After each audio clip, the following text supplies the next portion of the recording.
Hi everyone. Good to see you on my channel today. Today I will tell you a wonderful story. It is full of love and kindness. I hope you enjoy it and I wish you an enjoyable viewing experience. Thank you. The sea breeze playfully fluttered the curtains of the wide-open windows in room 13 of the Albatross Hotel. The dark blue sky, which seemed unrealistically low, was studded with 1,000 stars. Cindy sat on the edge of the bed and stared out into the night's height and infinity, swallowing her tears and trying not to pay attention to the way her husband was struggling with the knot of his tie, pulling on a suit he'd hastily bought before a corporate party. And that these hysterics to me no longer arranged, he threw, frowning at his reflection in the mirror. Got it? Got it, Cindy sighed and sniffled. This was supposed to be their first family vacation, and it turned out Harvey was leaving her for a mistress.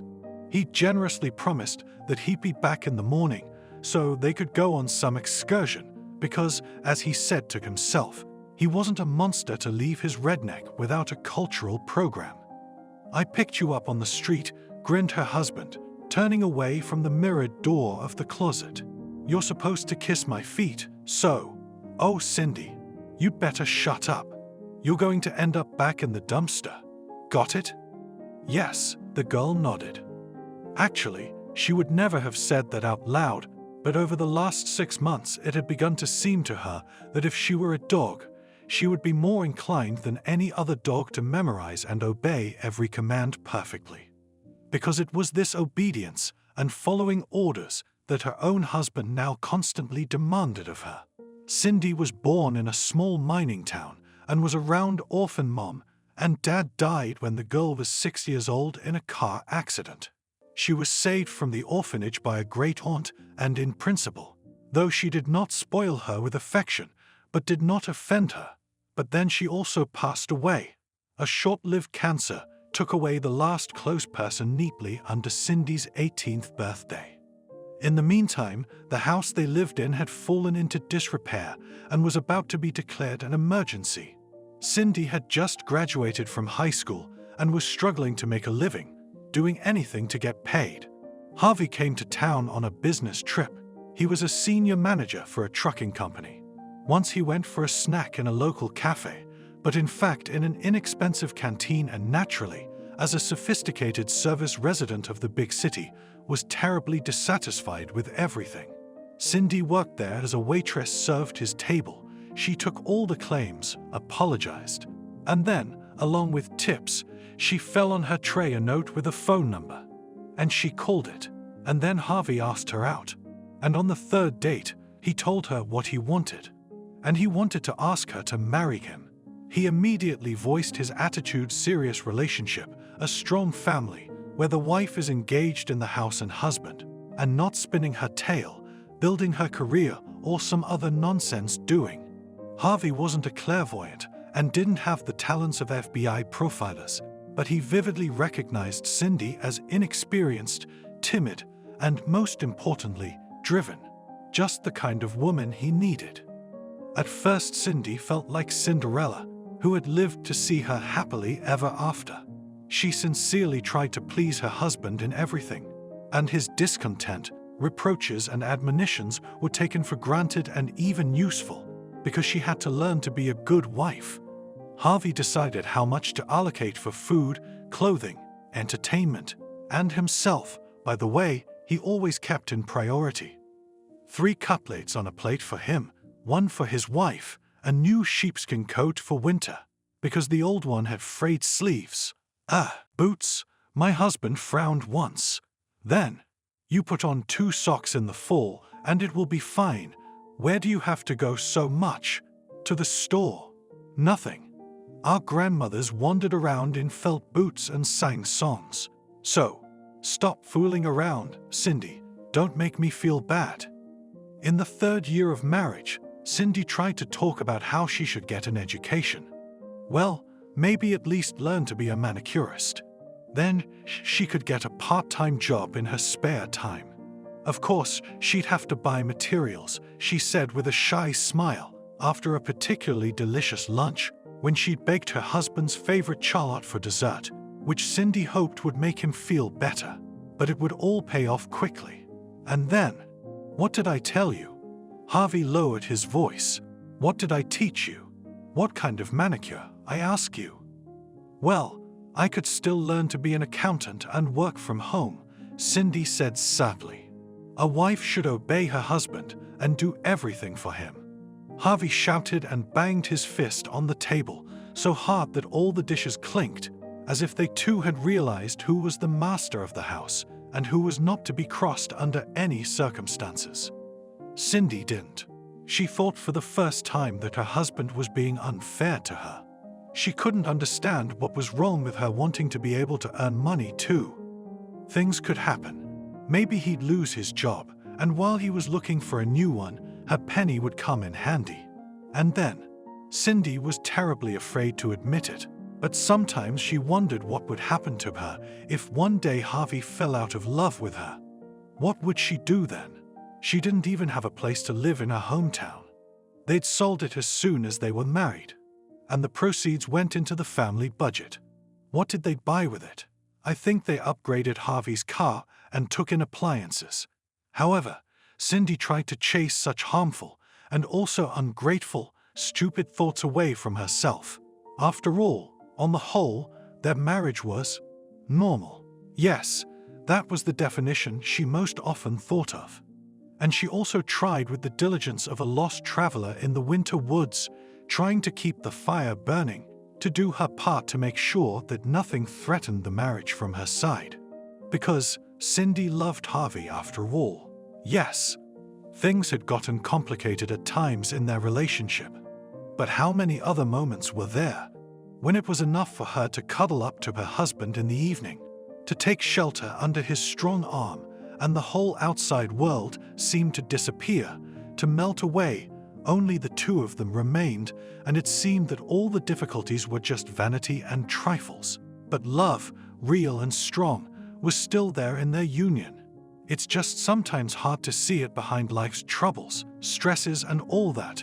So when 3 months ago Harvey announced that they would go on vacation and to the sea, Cindy decided that now, perhaps, she should consider herself the happiest person in the world.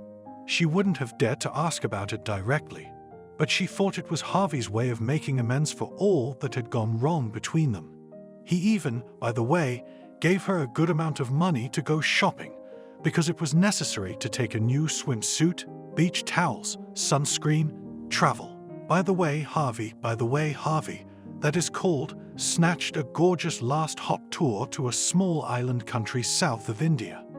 The manager in the travel agency lulled Nightingale Country, this relatively recently decided to open for tourists, and get there, in fact, was a huge success. Travelers expected clean, golden beaches, a national park with endemic species of birds and butterflies, city tours, and even the opportunity to admire the palace of the local ruler from afar. Formerly, it was a prince in his dynasty, but in the international press, often this man was called dictator. The main thing, of course, is to follow the rules, said the manager of the travel agency after the trip was sold. Local etiquette, you know.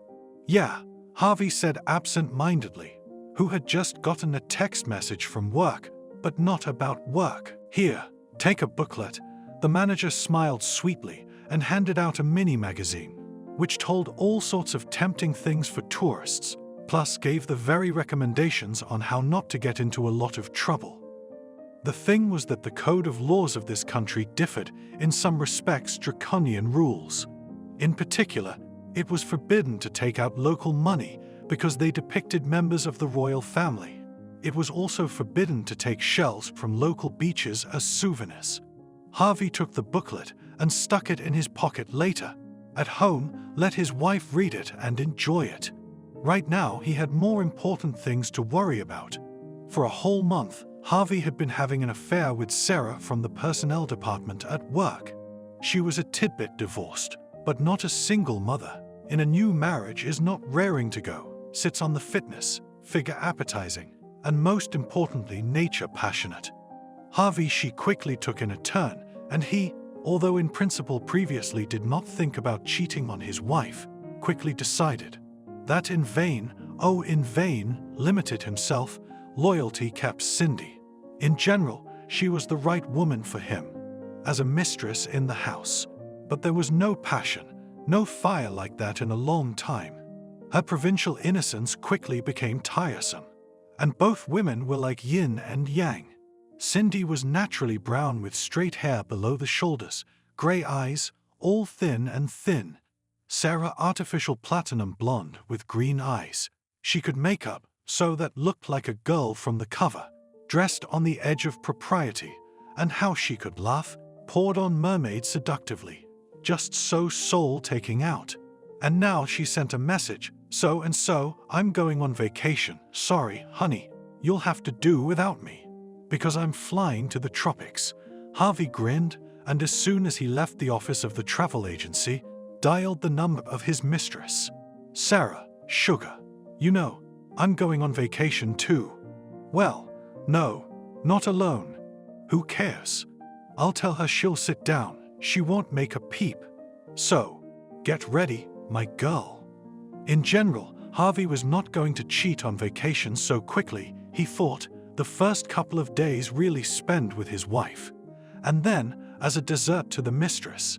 But in the evening, when he reached for Cindy, she suddenly turned away, saying that she was tired after the road, that she was nauseous because she'd eaten something wrong, that she had a headache. Harvey was in a different mood, and when he realized he couldn't get any affection from his wife, he just snapped, because he didn't understand. I mean, can't you just be patient?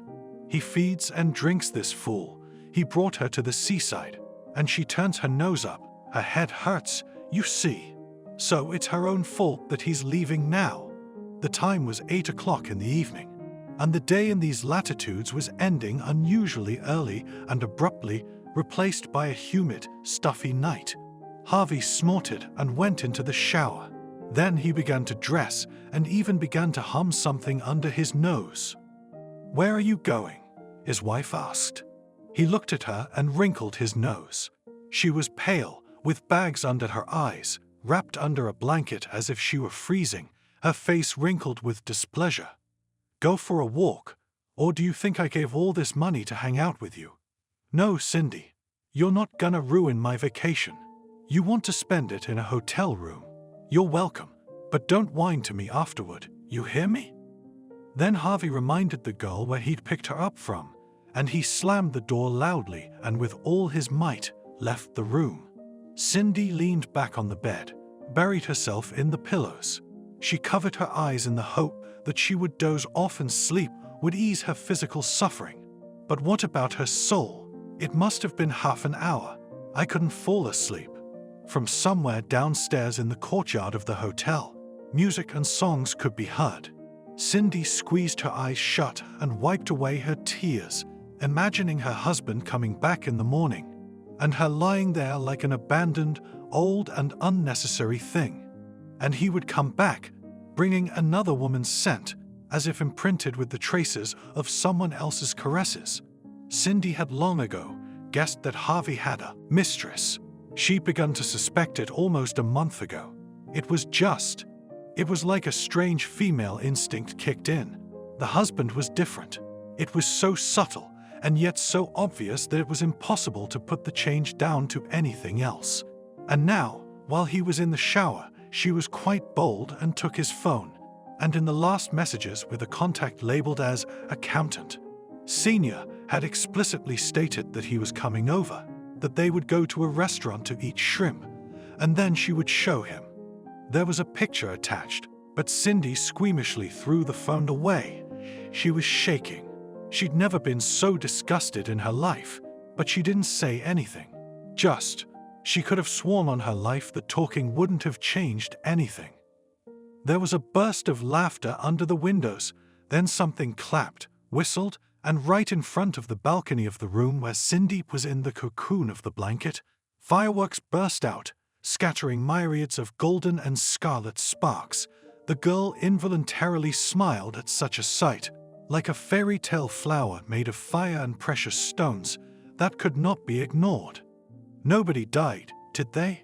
It's just her husband cheating, Cindy suddenly told herself. It was something strange. She suddenly realized she didn't want to cry anymore. It wasn't the tears that had run out. It wasn't the pain of her husband's cheating that had devastated her. It was just, she didn't want to cry anymore. And she also thought that it was really bad for her when she lost her mom and dad, even though she doesn't remember it almost. And now, her husband cheated on her. Not her first, not her last, as they say. She felt better, too. The nausea and headache were gone, and it was unbearably hot under the blanket. Cindy threw it off, sat up, put her feet on the floor, and then, as she was in her pajama shorts and tank top with thin straps, went out onto the balcony. She leaned on the railing and leaned forward and down. The sea, almost black in the night, but glowing with lights from the stars, the yachts moored in the harbor, and, of course, from the moon's path. It was noticeably cooler and fresher. The hotel staff, concerned about the guests' revelry, had dispersed those who had set off the fireworks, and now the courtyard below was empty. Cindy bit her lip and smiled at the thought that suddenly occurred to her. What if she went for a walk right now? After all, it was the first time she had ever been abroad, and Harvey had behaved like an asshole. Yes, there was no shame in calling her husband that in front of herself. He deserved it, but why should she suffer? Oh, he would have been happy if she had stayed in the room until morning, but to his shame, she wouldn't. Soon enough, Cindy stepped out of the shower and opened her closet. In general, her closet, even updated for the vacation, did not shine neither expensiveness nor variety. The girl for the first time so frankly thought about the fact that she all these years as it ignored the needs of many other women. For example, the need to dress beautifully, fashionably, to her own taste. She was an idiot, Cindy told herself. You really should have thought of that before. That if you want financial freedom, you have to be able to earn it yourself. Sighing at the years of marriage full of mistakes, Cindy took down the rack with the little black dress. She'd bought it for last New Year's Eve and had worn it out with her husband. It was a simple slip dress with an elegant boat neckline and a palm above the knee, with short sleeves that exposed her shoulders. After changing her clothes, the girl took a little mascara, a smoky pencil for a short arrow on her upper eyelids, and a transparent cherry-colored gloss on her lips. Cindy didn't normally wear heels, but she was going out, so she wore black shoes with a thin stiletto heel and a silver strap around her ankle. There wasn't much cash in her purse because they were on vacation and Harvey had said that his wife was a fool and would get screwed over, so he would pay for everything himself. But she had some change, and Cindy hoped it would be enough for one cocktail. Non-alcoholic, of course. Cindy never drank anything stronger than kefir. By the way, she annoyed her husband because their couple at the same New Year's Eve parties became the object of jokes. Going down in the elevator to the hotel lobby, Cindy remembered that she had forgotten her phrasebook, but she hoped that for sure in the cafes and in general around many people probably speak English quite well. It was the second main language of the country after the local language, which was an intricately woven linguistic heritage of French, Portuguese, as well as local dialects that had been spoken in the area before European colonization. When we were just about to go on the trip, Cindy, by the way, told her husband that she knew English well at school, she had his in it, and then she was fond of it, purely for herself on the internet, studying with free materials. But Harvey put her in her place and said that she was a provincial fool and not to embarrass him there. He said that he himself would communicate with everyone he needed to, and in a phrasebook. Actually, Harvey didn't know English. More precisely, he knew, as Cindy was tacitly convinced, at the level of how do you do, and no more. Leaving the hotel lobby, Cindy followed the stone-paved path through an alley of tall shrubs. The white and Lendenza pink flowers, which did not close even at night, exuded a sweet, candy-like fragrance. "We're closed, miss." The waitress waved her hands guiltily as she greeted her late guest at the closed doors of the cafe, where Cindy had hoped to spend her time over a coconut cocktail she had selected from the menu, having browsed online while on her way here. Fish poisoning in one of the guests. "We're checking the entire kitchen and the supplier. We're off today and tomorrow too." "Oh, that's how it is," sighed the girl. There was only one more restaurant on the territory of the hotel, but it was there, judging by the text message, her husband had a date with his mistress, and naturally, Cindy had no desire to run into them there by chance. Do you know if there's anything else nearby? A cafe or something?" "Of course," smiled the waitress. "Across the street is the Velvet Restaurant." Cindy shook her head. She couldn't afford a restaurant. The waitress didn't know about her financial difficulties, of course, but she realized that this was not the right place for her. So she named another restaurant, a karaoke club, and a nightclub on the beach, which was about 10 minutes away along the promenade. The last option seemed to Cindy to be the best. In general, it was absolutely not in her habit to go out for a walk alone. Without her husband, especially at night, she would never have allowed herself to do that before. Nor, of course, would Harvey. But now it was different. It was as if Cindy had received a golden ticket that allowed her to break the unwritten rules of behavior of a good wife. The entrance to the club was unexpectedly crowded. The security guard, a tall black guy, let people in without any hurry and turned some of them aside. The familiar word, face control, flashed through Cindy's mind, and she thought that against the background of the modeling data of the girls entering the club, she would definitely fail it. I didn't want to be embarrassed, but then the queue moved forward abruptly and a flock of young people poured into the club, and Cindy found herself right in front of the mighty guard. "Good evening." She smiled guiltily and was about to turn around because, well, this club. The room bar has sodas and juice, but then a slender, gothic-looking brunette came out of the club and waved her hand. "Cindy?" "Me." The girl jabbed her finger at herself. She was confused as to who could possibly know her. The name, of course, was pronounced a little garbled, but that was probably because the speaker was foreign.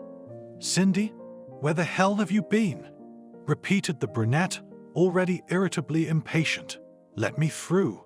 She waved to the guard and he nodded, took Cindy under the elbow and led her, almost dragged her inside the club. "Excuse me, do we know each other?" She tried to clarify the situation, because she couldn't remember the gothic look on the girl's face at all. "No," she answered and confused the traveler completely. "They are waiting for you." "Me? Who?" Cindy wanted to understand what was going on here, but she didn't have time. She was grabbed under the arm again and dragged up the scarlet-carpeted staircase. Music was blaring, colored lights flashed in the darkness. The second floor of the club had a more private atmosphere. "Listen, how do you know my name?" "Shut up," the brunette grumbled. "That's it." She abruptly turned Cindy to her, grabbed her by the shoulders, and gave her a critical look. "I'll kill. One day, that's for sure. Although, there's something about the humble simpleton look." Another twist and a slight nudge in the back. Cindy almost lost her balance as she fell into the closed box. It was a private office, one side with a balcony overlooking the common area of the club. There were several men sitting on a sofa by a low table, but only one of them really caught Cindy's attention, and they locked gazes with him as she entered, swaying awkwardly on her heels. Blonde-haired, clearly not from around here. He was dressed in slacks, a white shirt and a purple vest. His whole look reminded Cindy of a jazz-era mafia movie she'd seen, and she had the stupid thought that this was what their man might look like. "Wow," said the bald guy sitting next to the blonde guy with a toothpick in his mouth. "You're just in time, baby." Cindy rounded her eyes. Now she was sure there had been a mistake, because she didn't know any of the four men. "Show some class, baby," exclaimed the other one in the wrinkled light-colored suit. who had clearly had more than enough to drink if you wanted to stay sane. And then he pulled out his wallet, took out a wad of bills, and waved them in the air, beckoning Cindy to him. "You're yummy." Something began to dawn on the girl. A crowd of men. She's alone. There is still an elevation near the table with drinks and appetizers that looks like a large bollard and a pole in the middle of it. It looks like they were waiting for the girl too. Cindy felt a blush of shame flood her face as she was mistaken for a stripper. But why? Was she dressed so shamelessly? Not really. Compared to many of the other girls in the club, she was modest. "I'm sorry, you're mistaken," she muttered, and felt sick at the absurdity of the situation, at the fact that her knowledge of English had eroded from her head, and now her situation, if she couldn't explain herself clearly, could become much worse. "There's been a misunderstanding.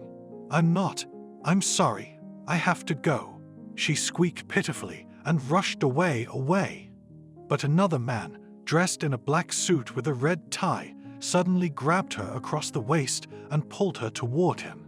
Cindy shrieked and fell on the couch, tried to fight back, but it only made things worse. Now she was lying with her belly across the knees of the guy who had caught her, and her nose was in the knees of the one who looked like a mobster. What a horror! "Dan, chill out," came the handsome, deep male voice above her. The next moment Cindy, floundering like a fawn barely learning to walk, was on her feet, supported by strong arms. "What's your name?" the blonde man asked sternly. Now that he stood up, it was clear that he was much taller than her husband, and to look him in the eyes you have to tilt your head. "Cindy. No, Cindy. There's been a mistake. I didn't come this way," I mumbled, trying to pull away, but he wouldn't let me. It was embarrassing, hurtful, and strangely hot around this man. "So, you're not?" I'm not dancing," exhaled Cindy. "Let me go, please." "Jake, what's going on?" the bald guy grumbled. "I know it's your night, but there's only one girl for everyone. Or do you want a private dance and we're screwed?" The blonde was about to answer something, but then in the VIP box entered a new-faced blonde with gorgeous forms in a tight scarlet, shiny dress and high platform shoes.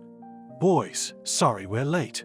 Cindy will entertain you now. It's going to be hot," she chirped. "Cindy," the blonde turned to her. "Marco's dancer. Were you expecting someone else?" The blonde smiled, twirling a curl on her finger. "What's going on? Please let me go." Cindy was ready to cry. "Guys, have fun. I'll be right back." The man they called Jake waved to the men and led Cindy out of the VIP box. Behind the velvet drapes that closed behind them, a slow, sensual tune was played and cheers and whistles were heard. "Let me go at last," Cindy exclaimed. All right. Just calm down, okay?" The blonde raised his hands conciliatorily and even took a half step back. "What's wrong with you?" "Nothing." She folded her arms across her chest.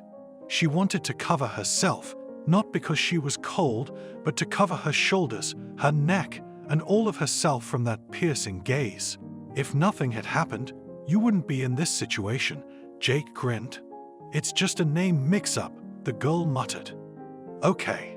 Hey, where are you going?" When Cindy tried to sneak out again, now she was lying with her belly across the knees of the guy who had caught her, and her nose was in the knees of the one who looked like a mobster. What a horror! "Dan, chill out," came the handsome, deep male voice above her. The next moment Cindy, floundering like a fawn barely learning to walk, was on her feet, supported by strong arms. "What's your name?" the blonde man asked sternly. Now that he stood up, it was clear that he was much taller than her husband, and to look him in the eyes you have to tilt your head. Cindy. No, Cindy. There's been a mistake. I didn't come this way," I mumbled, trying to pull away, but he wouldn't let me. It was embarrassing, hurtful, and strangely hot around this man. "So, you're not?" I'm not dancing, exhaled Cindy. Let me go, please. Jake, what's going on? The bald guy grumbled. I know it's your night, but there's only one girl for everyone. Or do you want a private dance and we're screwed? The blonde was about to answer something, but then in the VIP box entered a new-faced blonde with gorgeous forms in a tight scarlet, shiny dress and high platform shoes. Boys, sorry we're late. Cindy will entertain you now. It's going to be hot, she chirped. Cindy, the blonde turned to her. Marco's dancer? Were you expecting someone else? The blonde smiled, twirling a curl on her finger. What's going on? Please let me go. Cindy was ready to cry. Guys, have fun. I'll be right back. The man they called Jake waved to the men and led Cindy out of the VIP box. Behind the velvet drapes that closed behind them, a slow, sensual tune was played and cheers and whistles were heard. Let me go at last, Cindy exclaimed. All right. Just calm down, okay? The blonde raised his hands conciliatorily and even took a half step back. What's wrong with you? Nothing. She folded her arms across her chest. She wanted to cover herself, not because she was cold, but to cover her shoulders, her neck, and all of herself from that piercing gaze. If nothing had happened, you wouldn't be in this situation, Jake grinned. It's just a name mix-up, the girl muttered. Okay, hey, where are you going? When Cindy tried to sneak out again, actually, I just picked a normal place to have a little talk, Jake said, and I didn't mean to. So you're the kind of woman who won't let you pay for yourself. What about without the subtext? It's not a date, really? I'm sorry, but I wouldn't be flattered if a woman fainted in front of me. Bowing her head low, Cindy nodded and stomped over next to her. How embarrassing. No, she wasn't the type to pay for herself. If only because it had been a long time since she'd had her own money and her spouse had paid everywhere. She'd heard about this place, fancy, impossibly expensive, and tables booked almost ahead of time. Mr. Wilson, welcome. The receptionist rushed up to them. At last you have honored us with your attention again. You and your lovely companion. The receptionist gave a second half bow to Cindy, and she gawked. I guess this Jake guy is famous around here. A table where it's quieter, the blonde man threw in. Yes, of course. Would you like a view of the harbor? Jake nodded. They were escorted to a table by the window. It was elegantly set with a fancy, ornate arrangement of live oil. He was born in Alaska. His father was a motorboat repairman, and his mother was a school nurse. Jake graduated from Harvard, becoming a lawyer specializing in international law. He began to build a career in one of the firms in New York, but then on vacation decided to visit these islands and just fell in love with the tropical flavor of local life. He decided to try to find a job here, and he found one. And now for 3 years he has been here, slowly combining, in fact, endless vacation and career. Sounds like a fairy tale, Cindy smiled. From the outside, Jake nodded. But in reality, sometimes I don't leave the office for a week. Today was my day off, and I blew it. Friends can wait, but a damsel in distress can't. I'm not a damsel in distress. Well, then what are we doing here? And by the way, what are you going to do next? We're flying back in 10 days. Do you have a good divorce lawyer? What? I didn't think. Cindy swallowed hard. About divorce. Do you love him? It was a very simple question, and yet unbearably difficult, and even more so when it came from a man she had met under such strange circumstances. It's very personal, Cindy replied. Thank you for buying me dinner. Will you let me walk you out? Cindy nodded. Can I have your number? Don't take this the wrong way, but I think we should still talk about everything. Cindy dictated the number. Everything she had experienced in the last couple of hours was starting to feel like a dream. Too many emotions and not the most pleasant ones. And then, suddenly, like in a movie, a mysterious stranger gives her a helping hand. Jake paid the bill and walked out of the restaurant. He led her to a car, and although Cindy didn't know the make of the car, she realized it was something very expensive. Said to bring it up from the club parking lot, he explained, opening the front passenger door in front of her. "Buckle up." He threw her a stern look, since Cindy didn't do it right away. The fine for not wearing a belt on a passenger is $2,000 plus 12 hours of community service. The passenger pays. The local government is very sensitive to safety issues, and all the deaths that have occurred on the island are believed to attract bad luck to these lands. So they warn them as best they can. Cindy hummed and hurried to buckle herself in. She was glad in her mind that Harvey wasn't going to rent a car here. He had a habit of not wearing his seatbelt and called his wife a coward if she remembered to do so. As they drove up to the hotel, Cindy thought about what would happen if her husband saw her with another man. She'd never given him any such reason until this evening.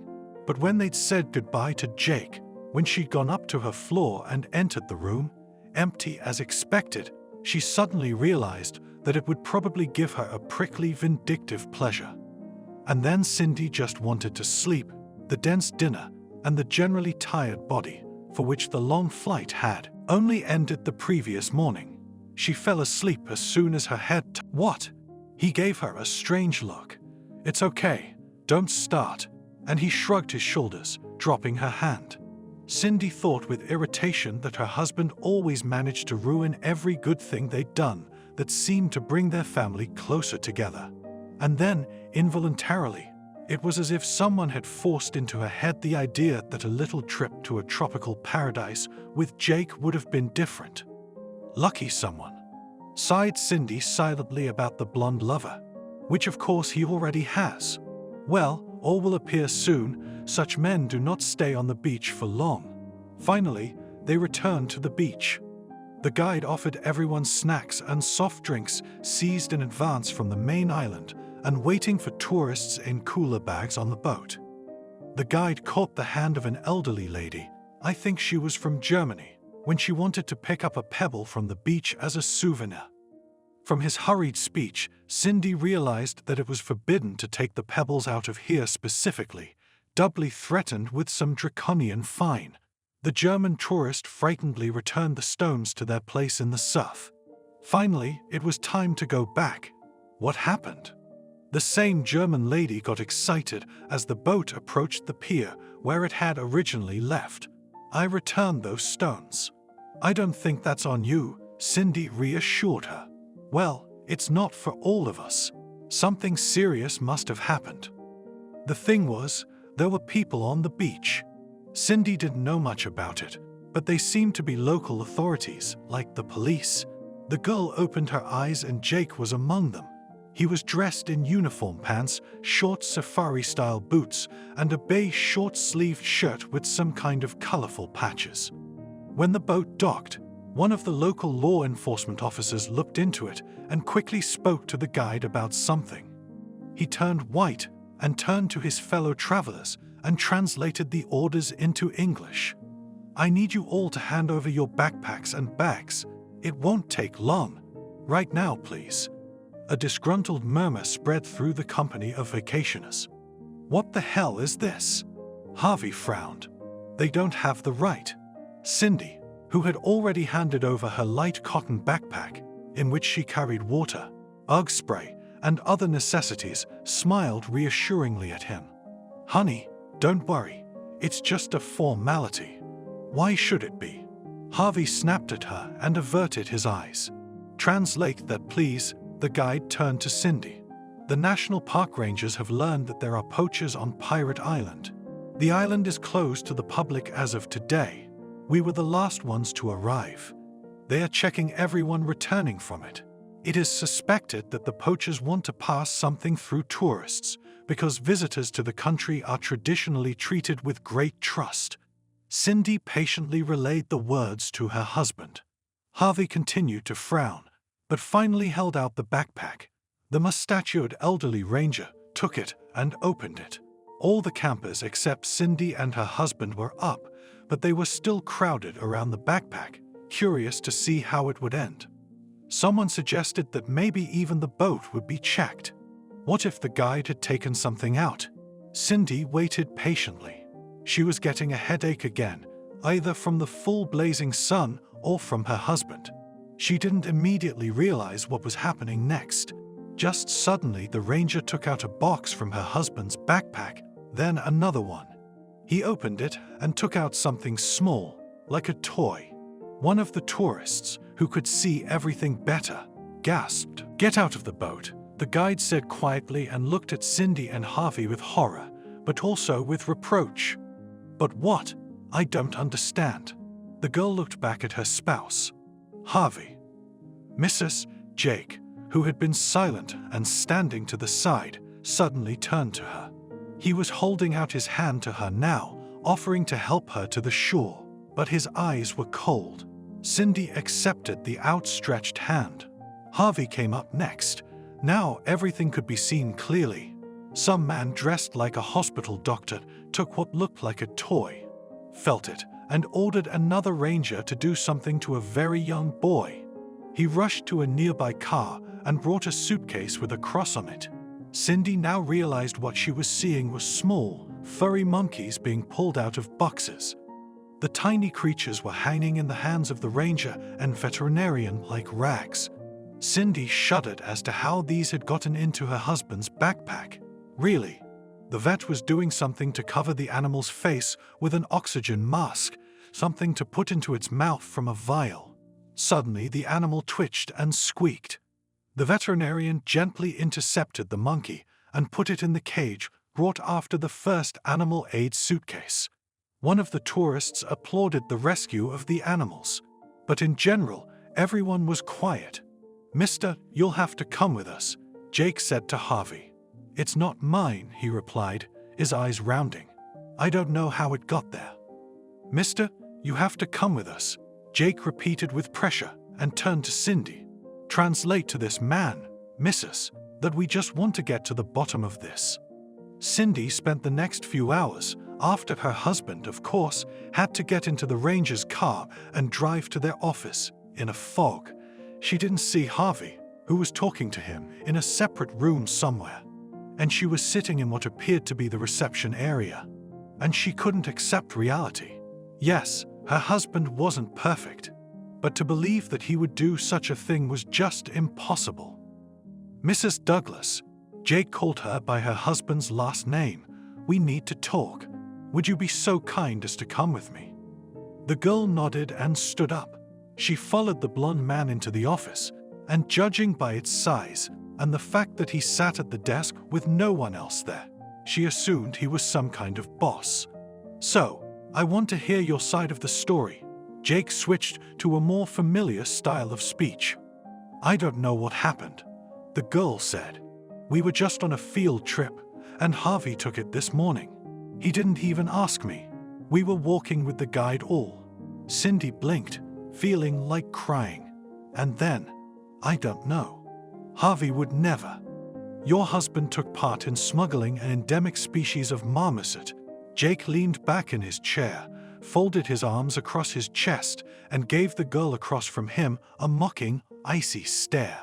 "I doubt they took the sleeping pills themselves, lay in the boxes, and dropped into his backpack like ripe coconuts." Cindy didn't recognize him. The man who was in front of her now looked nothing like the man who had taken care of her so unexpectedly and warmly yesterday. And it was certainly not because he had taken her to a restaurant for nothing, but he had shown ordinary human participation. He had listened to her. He wasn't indifferent. "You don't think..." This sudden realization was frightening and insulting at the same time. "That I'm in on this too?" Jake said, and smiled. "That's an interesting idea. Actually, I had that theory. I even wondered if our meeting yesterday wasn't a coincidence. But on the other hand, you didn't ask me anything about the operation of our parks. You didn't try in any way to gain my special favor." At his last words, Cindy felt her cheeks flush again. "So I think, given what you've been saying about your husband, maybe you had nothing to do with it." "Of course I had nothing to do with it," Cindy exclaimed. I didn't even know we were going to this island.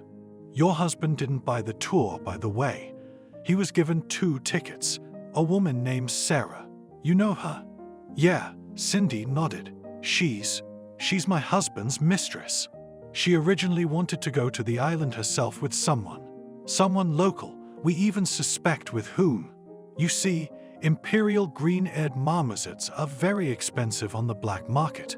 They're caught, put to sleep, packaged like you saw, and tried to smuggle them across the border. More than half, if not 70%, of the animals are killed, but the income from the sale of the rest is enough to cover all the costs and risks. Apparently, Sarah was chosen at random as soon as she arrived on the island. Sometimes the locals, businessmen, work with tourists. It's awful, Cindy said. Harvey, he's been having trouble with money lately, she added deafeningly. Sarah seems to have been scared to go into the business herself. We know for a fact that the man who was supposed to accompany her backed out at the last minute and ordered her to take the monkeys alone. And she, just like that, decided to entrust it to a man who was tempted by the alleged ease of the adventure and the generous reward. Unfortunately, we have already had a similar experience. The airport security service missed the export of several species of butterflies. They were in the caterpillar stage, as well as lizards. In the near future, by the way, we expect to catch poachers. They have been on the island, supposedly for 3 months, and are simply afraid to return, as they do not know which of the owners of boats carrying tourists can still be trusted. What will happen to my husband? Asked Cindy. I don't know, shrugged Jake. What do you mean? The girl got up from the table. I thought you said you had very strict laws. He's a foreigner. You wouldn't dare. Actually, these very marmosets are on the coat of arms of our ruler. He'll be furious. He'll want to, say, punish someone who's insulted his country. No, Cindy shook her head. There must be something we can do. I don't know. Please. Jake turned away, looking out the window. Last night he was just going to relax with his friends at the club after a busy week. Then this strange tourist practically fell on their heads. Jake couldn't explain the reasons for his own behavior. He just wanted to help this girl, to comfort her, to protect her. He hadn't tried to impress her, and he'd taken her to the restaurant because it was close to the club and had good food. He hadn't tried to seduce her. Only later, when he returned to his apartment in the morning, he thought about the fact that it was unusual for him. After all, it seemed that if he showed a little more persistence, she could be with such a nasty, as she said, her husband, at least a couple of kisses to give. And the girl had been on Jake's mind ever since. And now it was so that he began to make an additional plan to get his own. Jake's good education and natural acumen helped him build a brilliant career in a place where foreigners were treated with a duality of endless hospitality and wariness at the same time. At first, he was a visiting consultant on international law, which was important because the water borders of the small island nation were claimed by many. Then he was offered a permanent position in the National Park Service, of which there were 4 scattered over 4 islands out of the dozen that make up the country. 2 years ago, as a lawyer, Jake had been involved in a successful case in which a neighboring country had paid a large compensation for trespassing by its fishing trawlers, causing great damage to coral reefs. The sole ruler of the island country, who held the title of king like his father and his grandfather before him, had noticed the success of a foreigner so zealous for the natural well-being of the area. And he offered Jake not only a promotion, but also a lot of privileges, as well as simplified citizenship, while other foreigners could get it only for generous investments, for example, for starting a business that would provide jobs for the local population and taxes for the local budget. And now the woman sitting in front of him seemed to be begging him to do anything to save her husband. Jake grinned. The gray-eyed tourist was charming, but not enough to get everything from him just like that. I can talk to someone, he said as if he didn't care at all. Maybe your husband will just get off with a fine and being put on some list. What list? Cindy didn't understand. The list that could deny him a visa to neighboring island countries, for example. And that's it. The girl was relieved. This is the first vacation we've taken in years. I don't think it's such a big loss. The fine will be $50,000, Jake added, watching the girl's reaction carefully. Plus your husband will be flogged in the main square. Along with his mistress. She's under arrest, too. What? Cindy now thought her heart might stop on the spot. She couldn't call her husband perfect. She couldn't say Harvey was the man of her life or her favorite person in the world. But still, he was her husband, her family man. And at the thought of what could be done to him, and that money, they could never raise that much money from friends and acquaintances. So what do we do? Sell the apartment? It seemed to Cindy that all the air was gone from the room. She raised her hand, pressed it to her neck, rubbed it nervously and sighed convulsively. A moment and Jake was sent a pleading look. Please, isn't there anything we can do? We don't have that kind of money and you said you were a lawyer. Isn't there anything you can do? No, you can't. What do you mean you can't do it? It's not gonna happen. Charming panic. The blonde grinned and squinted. What do you expect me to do? Go to the governor and tell him to forgive the smuggler because his wife needs it. And by the way, why is this so important to you? Isn't this all just retribution for treason? Anybody else in your position would be jumping for joy. Of course, paying the fine is bad enough. It's bad for your well-being too. Cindy was in a foggy haze. She saw Jake in front of her and saw him as her last Cindy. Please shook her head. Tears rolled down the girl's cheeks. Please, just something. I want to see my husband. Don't I have the right to do that? You know, I've already done something. I've talked to someone and assured them that you had nothing to do with it. You like animals, don't you? Yeah, Cindy nodded. I would never. I believe you. And I'm really sorry that our acquaintance took place and continued under these circumstances. But you know what? Rising, Jake walked around the table and stopped in front of Cindy. A step away from her. A hard look in his eyes, a slightly lowered tone. I'll see what else I can do. Let's meet tonight and talk about it, okay? Here, he quickly wrote something on a piece of paper torn from a notebook. Come to this address at 10 o'clock tonight. And don't talk to the press, it'll be worse for you. The hours to the evening passed swiftly and yet painfully slowly. Cindy spent the rest of the time in her room. She was knocked on twice. Once when she ordered room service, and the second time when the porter told her that a member of the press wanted to speak to her. But she naturally refused. In the evening, Cindy called a cab and gave her an address. It turned out to be a residential complex in the center of the city, and judging by the serious security at the entrance and the appearance of the building, it was an elite one.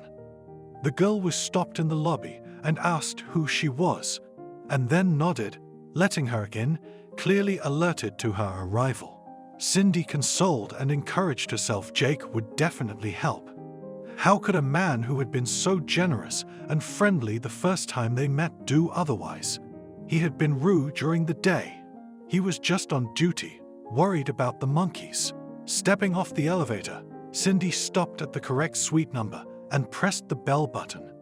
A moment later, the door opened. Jake smiled at her. Come in.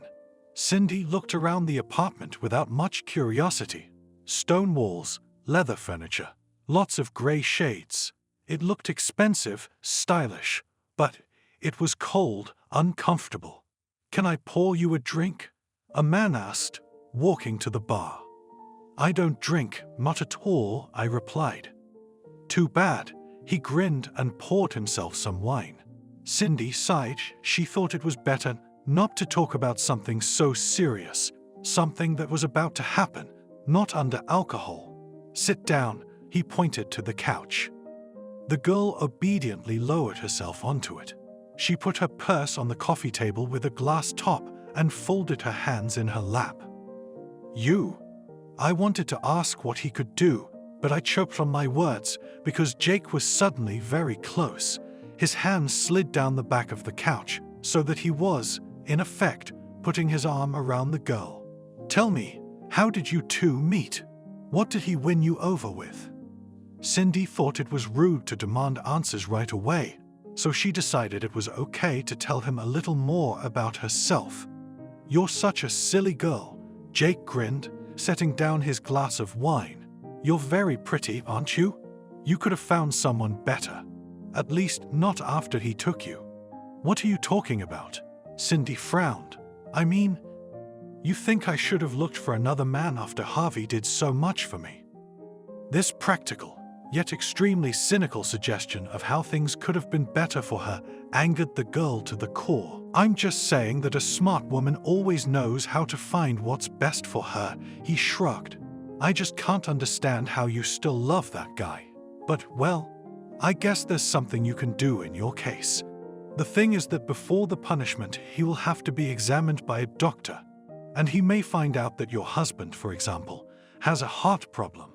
Does he have that? Actually, he's healthy, Cindy thought, remembering. In such a case, the doctor can still say that it is impossible to punish the ruler, does not need that. Instead of a show flogging, there was an execution with the death of a tourist. It would be such a scandal, would spoil the image of the country. Cindy didn't say that such an execution was hardly good for the country's image. Right now, she clung to Jake's option with all her strength, all her hope. Can you do it? She asked, reaching out and grabbing his hand. Maybe, he said thoughtfully, and covered her slender, cold fingers with his hand, lightly stroking them. As for the fine, in principle, you could borrow it, and then, when it works out, you could pay it back. But I have no acquaintance who could so easily borrow $50,000 and wait. I can. What? She froze, frozen, looking at Jake.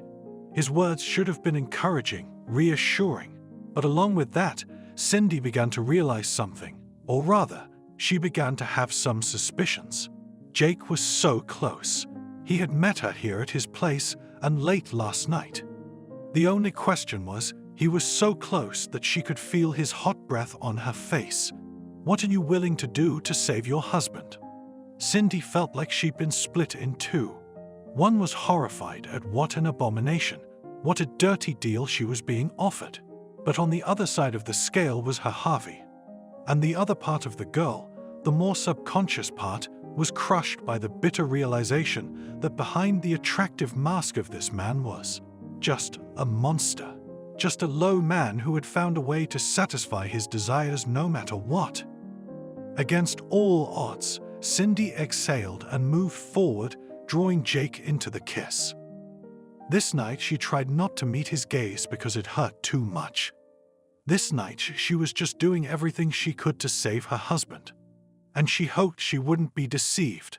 A week later it was reported that 2 poachers had been captured on Pirate Island.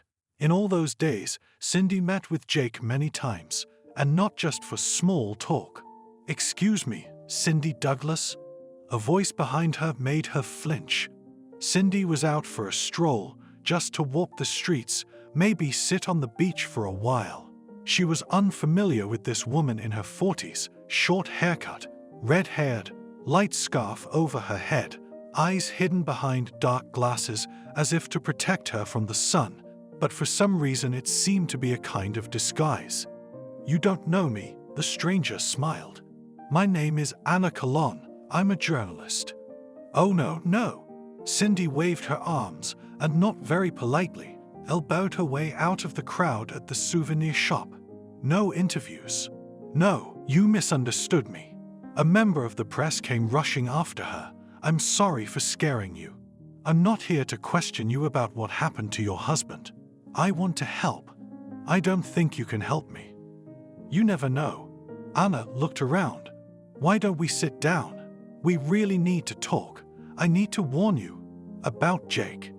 The mention of the man who essentially held her husband's fate in his hands made Cindy give up running.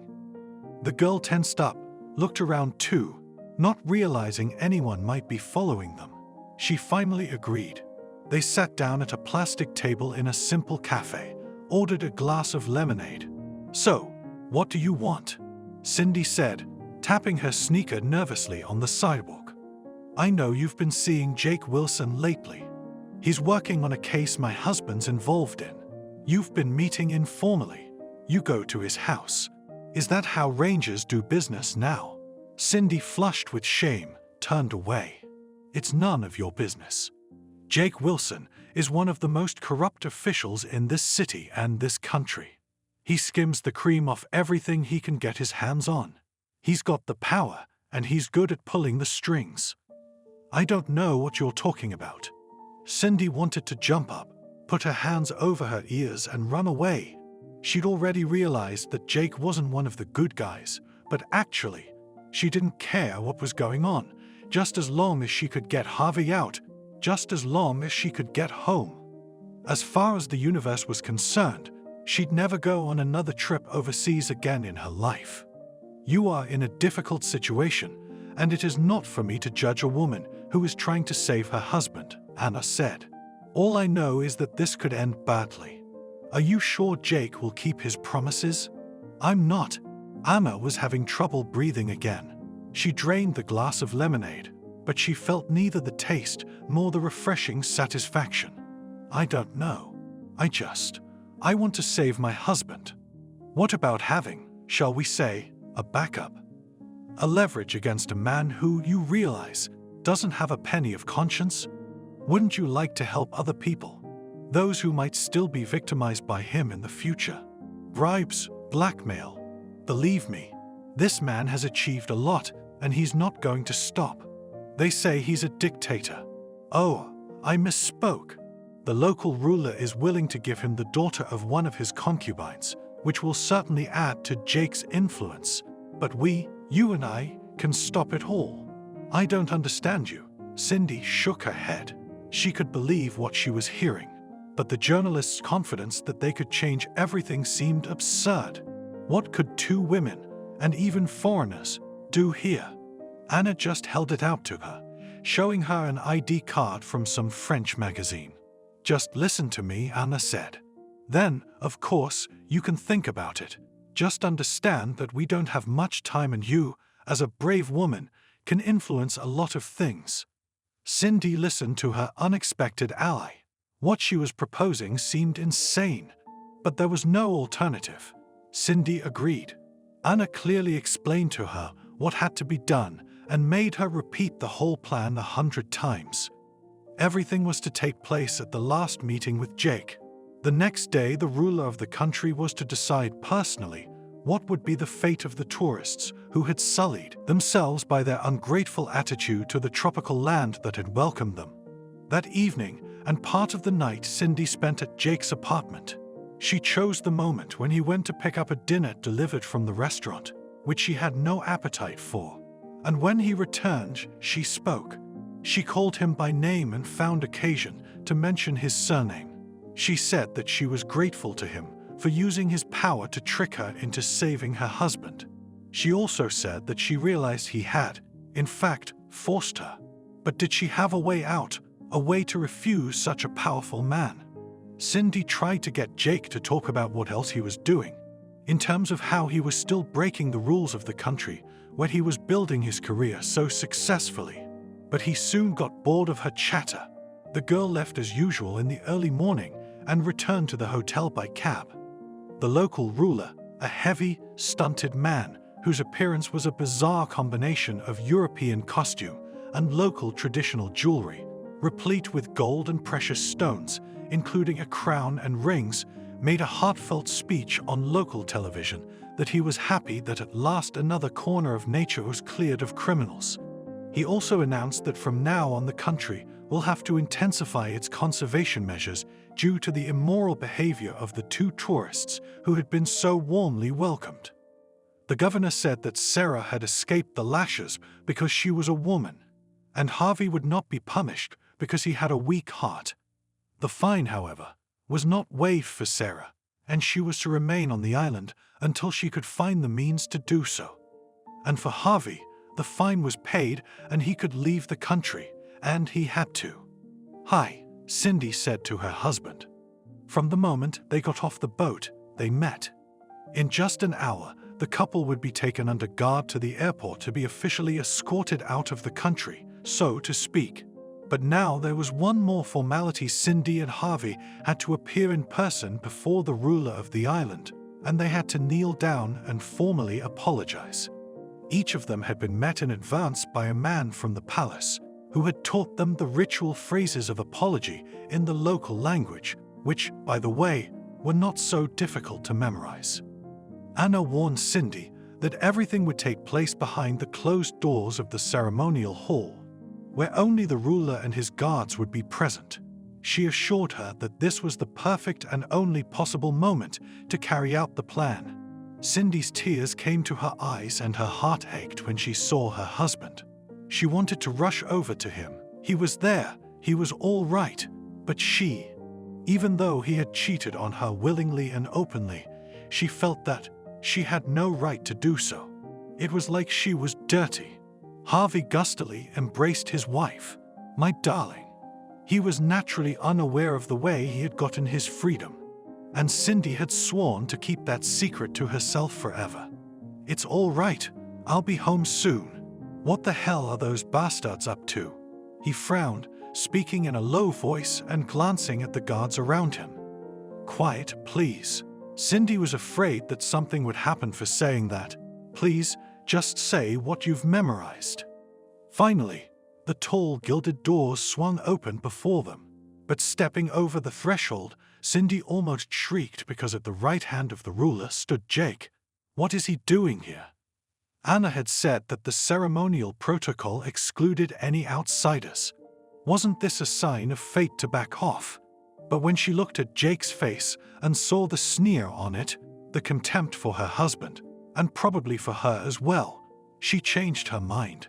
No, she would do it right, and then watch some more as he would be so strong and all-powerful. Cindy hadn't thought about what the ruler would do to a man who, in fact, for his own purposes, took dirty advantage of power and trust. But it would definitely be something bad, and she didn't feel sorry for Jake, not one bit.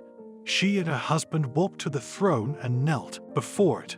They lowered their heads and said a few phrases. Yes, it was a little clumsy, but foreigners are forgiven.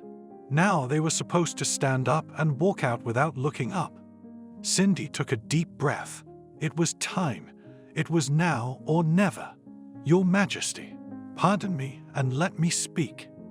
The guards reacted instantly, alerted and surrounded in a tight ring. In general, some of the guards of the ruler were modern, and some were as if they came from the Middle Ages, in national long motley suits, with curved swords on their belts and with spears decorated with feathers. "What are you doing?" The husband stared at the girl in shock and incomprehension. "We've been released already. I'm doing what I have to do, trust me." Cindy told him and turned back to the island's ruler. "I have something very important to tell you. It's about the safety of your power." The ruler frowned and gestured for the guards to stand down. "What do you want?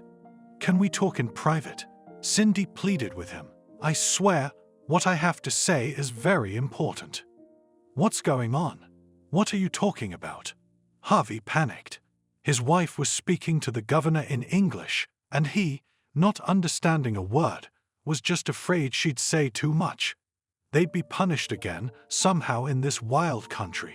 Jake leaned toward the king and whispered something to him. Cindy's heart sank uneasily, and nothing would work. But then the king made another gesture to the servant, and he said something to the servant, who scurried away. "You are allowed to speak," said the island master to Cindy, "but you will speak to me and in front of my counselor. Mr. Wilson has done much for the welfare of the island. I have no secrets from him." Cindy nodded. Maybe that's even better. He wouldn't understand a word of it, of course, but she could explain it to him later. And in general, she would be able to tell only part of the truth. Another person came into the room, a woman in a purple suit.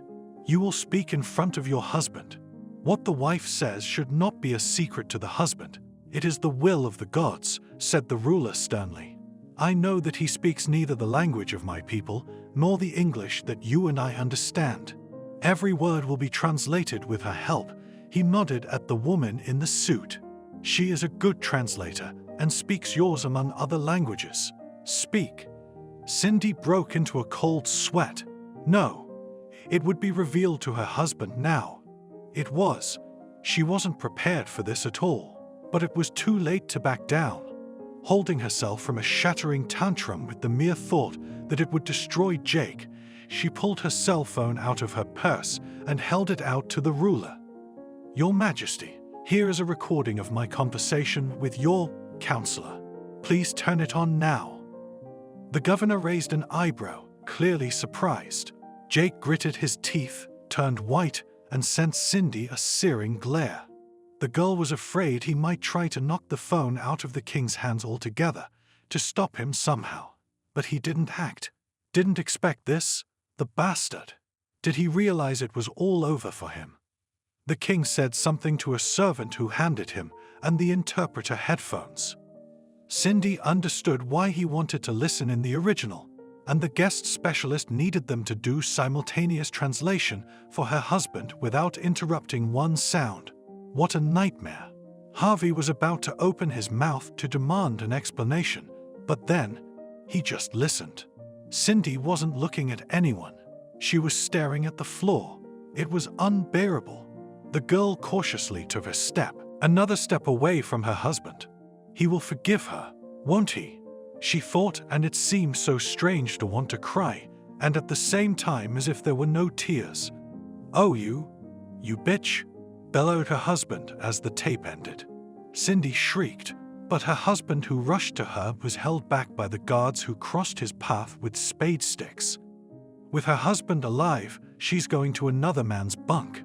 Harvey, I was saving you, Cindy exclaimed. Didn't you hear me? I heard that you told him. Harvey shook his hand and pointed at Jake. You sang about what a man he was and how good it was for you. Cindy stepped toward her husband, not afraid of him at all. I'm sorry, I just wanted tow. Mrs. Douglas. The king's voice was menacing. Rising from his throne, he confidently, stamping his step, approached the tourists. Just because you gave me this tape, what did you expect? The king's face suddenly broke into a smile. Cindy blinked incomprehensibly. You found out that your counselor and the man you gave power to, Jake Wilson is a loyal man, said the governor. I value him, and his personal life is on his conscience. Personal life? Cindy couldn't believe what she was hearing. He told the doctor to forge my husband's health certificate. He's taking bribes. He swindled poachers' boats off the coral reefs. And for the latter we are immensely grateful to him. The governor grinned. It has supported the treasury considerably. And bribery, well, it's certainly not the best way to do business, but his other virtues more than cover it. As for you obviously didn't come up with this on your own, did you? Not long ago, you were seen with a hotshot journalist, Anna Colon. I suppose it was her idea. It's all right. The secret police are already on it. You're the king. You're supposed to protect justice. They call you the leopard in gold, the 1,000-year guardian of the island.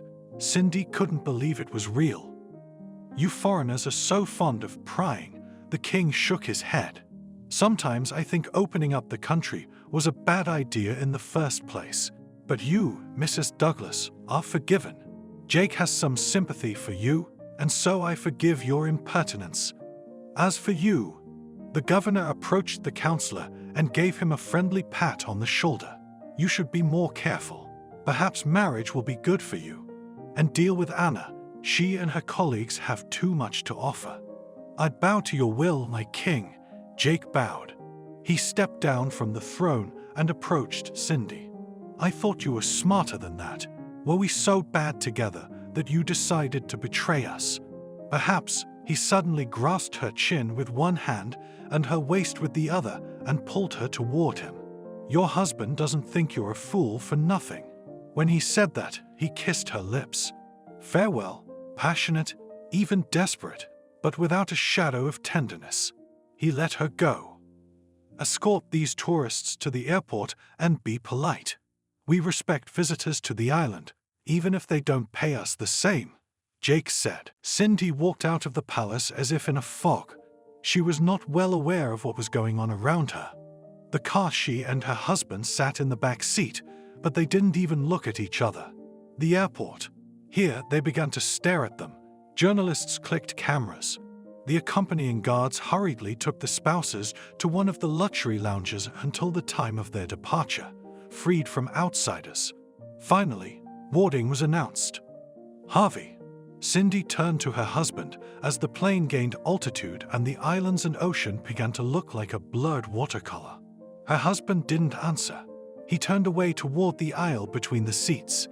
In the past, when they fought, Harvey usually talked a lot. Then he would just walk away, as he explained once, to get some air. But never had he been so silent. "Can I have a glass of juice?" "Apple, if you have it," Cindy asked the stewardess, who had just shown up at their row with a table on wheels. "Yes, please. How was your vacation?" Tropical islands are unforgettable, aren't they? With a sincere smile, designed to prolong the aftertaste of a marvelous tourist trip, the stewardess turned to her, filling a glass and handing her a drink. "Yes, it's one you won't forget," Cindy replied. There must have been something in her gaze, after which the stewardess somehow got cold feet and realized that it was not necessary to get involved with people who had problems. The plane landed for a connection in London, then flew home. At the airport of her hometown, Cindy was worried about how quickly the news about what had happened could become known to her family. In general, of course, all they can find out is that Harvey was caught as a smuggler, nothing more. But they'll know for sure, even if it doesn't make it on TV. The story could be revealed on the internet. Plus, Sarah is left on the islands and unfortunately, she and their family have mutual acquaintances. "Harvey, we need to talk," Cindy ventured once more to her own man. "There's nothing to talk about," he muttered. "Leave me alone." He waved her off. "We live as we used to live." But living as before, of course, did not work out. Harvey's colleagues at work were the first to know about it, because Sarah never came back from vacation. The fuss began. Almost immediately, all of the Douglas entourage learned about what Harvey had done. His parents had a heart condition, and it was all true. Cindy, no matter how she felt about her husband, had been on good terms with his father and mother during their marriage and sympathized with them sincerely. Naturally, she and her husband had questions about how they got out. Cindy stubbornly repeated yes, her husband had health problems. Yes, the fine was paid by local charitable organizations, but they asked not to be identified so they wouldn't be flooded with requests.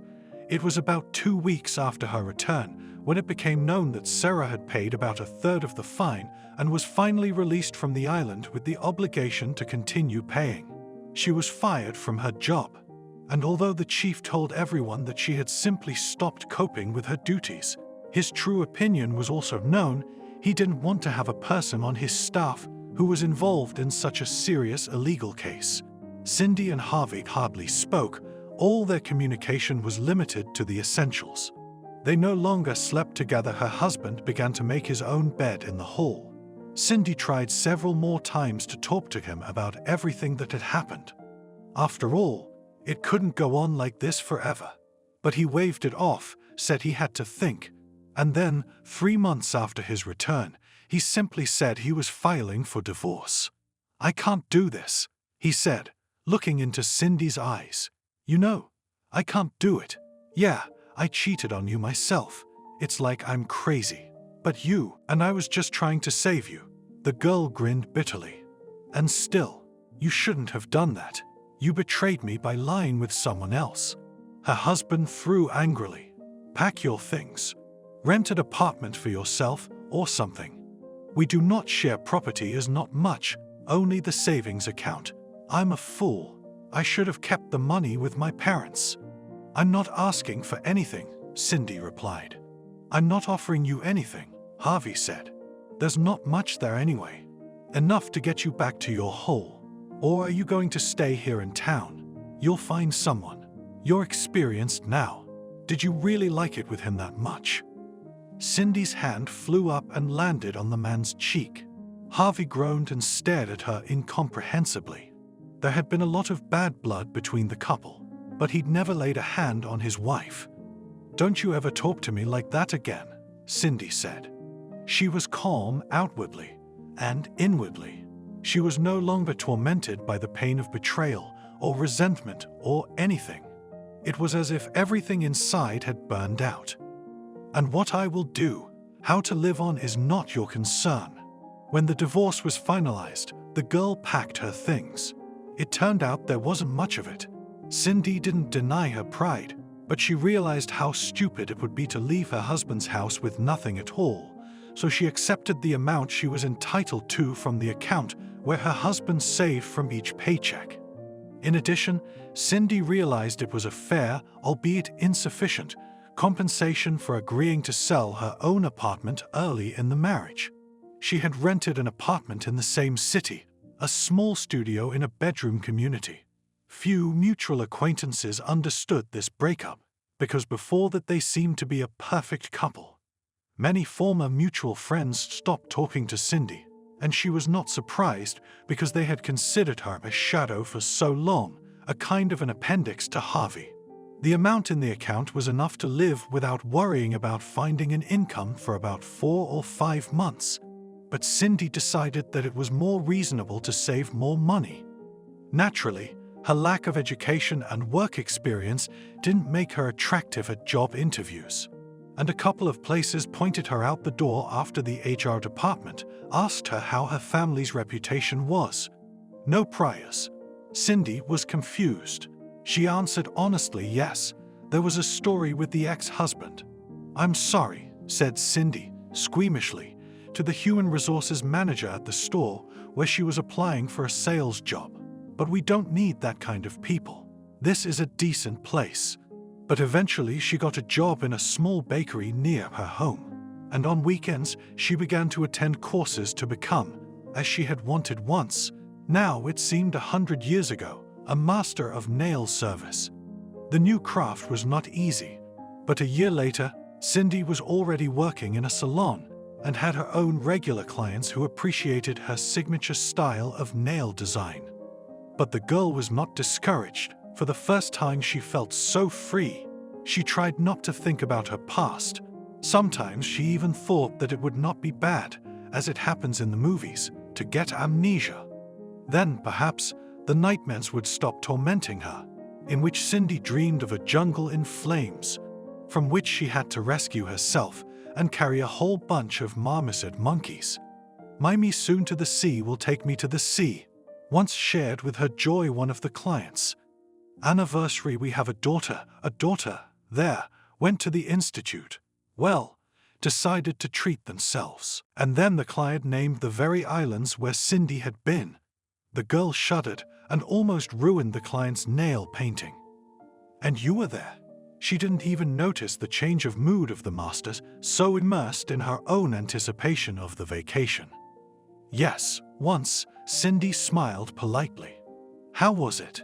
The client fidgeted impatiently. "They say it's magical, and a real king rules there. It's exotic.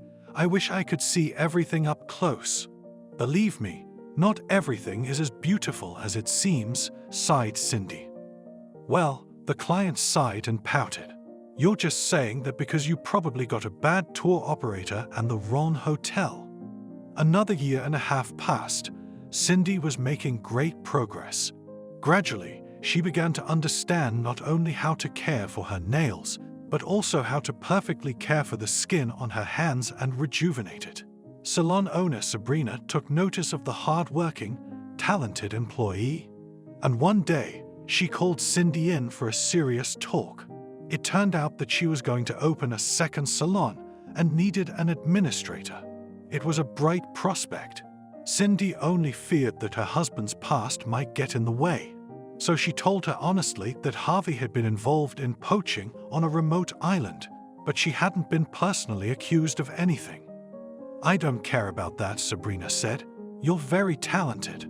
I don't care what your ex-husband was up to." After her new position, Cindy's life changed for the better, and soon she decided to take out a mortgage and move out of her rented apartment. Now, if the weather was nice, she liked to go out on the balcony of her new little apartment and have a cup of coffee, watching the dawn splendidly coloring the city that was just beginning to awaken. "Have you forgotten your husband?" A former relative, whom Cindy called periodically, once asked her. "What are you talking about? We've been strangers for a long time." "It's just that," the relative mumbled, but then she continued. "Harvey and I got together. He fell in love, and she tricked him. Well, she tricked him for money. He got depressed. They broke up, and he keeps thinking about you. He says you are special, and he didn't appreciate you. Anyway, maybe you should try again, after all these years of marriage." "No," Cindy said. "We're never gonna be together again. And we probably never should have gotten together in the first place." "You're weird," the relative ranted. "Harvey's a great guy. Hard-working, no bad habits. He won't be alone for long, you know." "You know," Cindy sighed. "I gotta go. I've got things to do," and she hung up. She had no doubt in her mind that there was no future with Harvey. Cindy also sometimes feared that she wouldn't have a life at all, but then she consoled herself that she could live without it because she was doing so well. She's got a job she loves, an apartment of her own. She's strong and independent, just like she dreamed. "Come back to us again. You are our most frequent customer," smiled Cindy at the slender blonde who was just getting up from her chair, admiring her new scarlet manicure. "You're the best," smiled back at Ariana. "Tony will be shocked. He says I'm too bright, like a butterfly." Cindy sighed. Ariana was only talking about a Dinka. She seemed to be very happy. "When you marry your treasure, for the wedding look only to us." She winked at the girl. "What?" Ariana rounded her eyes. "Wow, you thought Tony was my boyfriend, didn't you?" "No," asked Cindy cautiously. "Oh, you probably thought that because I talk about him all the time," laughed Ariana. "No, Tony is my big brother. And that's even better than a boyfriend," said Cindy. "A boyfriend can leave, but a brother will always be." "That he is. He promised he'd pick him up and that we'd go to the zoo together." Ariana picked up her purse, paid quickly, and raced to the entrance of the salon, where a tall brunette man of about 35 years old had just appeared. "What, a new look again?" He gently hugged his little sister. "Do they feed you cakes with bonuses that you come here all the time?" "Joker." Ariana poked him lightly in the side. "You don't know anything about women's fashion. Here, meet the queen of the salon, Nadezhda." "Hello." Cindy smiled politely at the brunette and extended her hand. "Nice to meet you." "Nice to meet you too." The handshake was strong, but neat. A minute later, Tony and Ariana left. The next day, Tony came to the salon and immediately, without any long preamble, asked Cindy out on a date. The girl was shocked. "What kind of proposal is that?" "I'm not saying it was love at first sight, but I just thought I'd make a quick first move before someone else did. I'm afraid such a charming businesswoman doesn't lack suitors." "I don't need admirers at all," Cindy replied, embarrassed, and tried to look as nonchalant and disinterested as possible. "And I don't go on dates that easily." "Good. Let's make it complicated. Whatever you like." The masters in the hall, as well as some of the clients, have their ears perked up. "You're not just kicking them out, are you?" Tony waved his hands. "All right." Cindy blushed. "I'll buy you a cup of coffee. There's a place near here." And as it happened, the first date was followed by a second, and then another, and another, and another. Tony wasn't trying to wow Cindy or impress her, although he had opportunities. The guy owned a couple of auto repair shops. They just met somewhere for a cup of tea or coffee to talk about everything. Sometimes they went for a walk in the park. Once they visited a skating rink and an art gallery. It turned out that they had many common interests. Looking back later, Cindy could not understand at what point it turned from an innocent infatuation into a romance. But it did, and one beautiful, really beautiful, clear and warm May day, Tony proposed to her. "I've been married before," Cindy said, pulling her hands away and hiding them behind her back. "And I've never been married. Look, I don't know who hurt you. I just feel sorry for the man who couldn't see the miracle in front of him. But I can promise you that I'll do everything I can to make our family happy. Do you believe me?" Cindy realized that this was a turning point in her life. She could keep looking back on the past, let it rule her, or she could just push it away, lock it behind doors, and throw the key to them in her imagination far, far away into the ocean. She stopped hiding her hands behind her back. She stepped closer to Tony. She looked into his eyes. "I believe you. I want us to have a family. I want us to spend every day together. And I'll do my best to make us happy too. And if one day we have a hard time, we'll support and understand each other, won't we? Right?" Tony smiled and kissed her tenderly. They were standing in the park, and the trees, dressed in spring blossoms, were dropping petals on them under the gusts of light wind. Thank you for watching this video to the end. Subscribe to the channel. Like it, write comments if you like the story, and see you on the channel.